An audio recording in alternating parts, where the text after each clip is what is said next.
Hello mga ka-wifey ko. So, maulan. Umulan na. At naulan na. Naabutan ako ng ulan sa labas.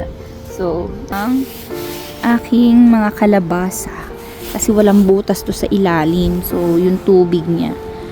Magiging basa lagi yung lupa. So, ililipat ko na siya dito. Pansamantala lang din muna habang ganyan pa siya. So, yun lang guys.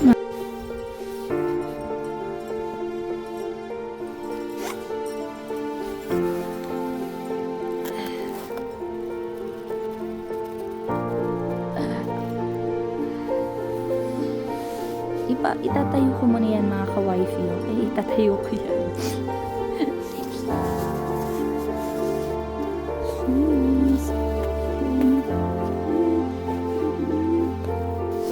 Naglag ang aking cellphone.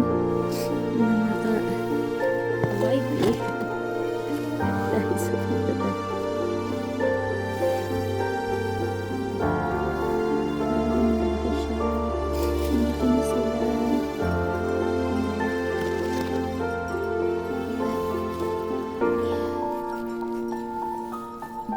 Kita niyo yun, aking lupa, di ba? Kaya kailangan ko sila ilipat.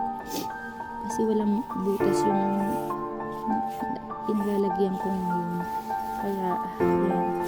Nilipat ko na dito. Binutasan ko tong plastic na to sa ilalim. Kasi ito, wala tong butas. Makita niyo walang butas. Ayan, para makahinga din yung lupa. At hindi naiipon yung doon tubig. So, linipat ko. Yan ang aking mga ka-wifey. Kalabasa lang. Kalabasa. Diba? Ulitin ko naman yung space ko.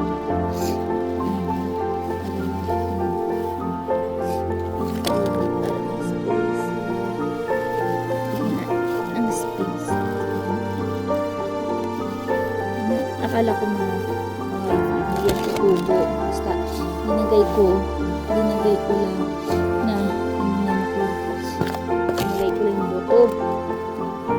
Yung iba, inilalim ko yung buto yung iba. Ibabaw ko. Kasi madami sila eh. Yan.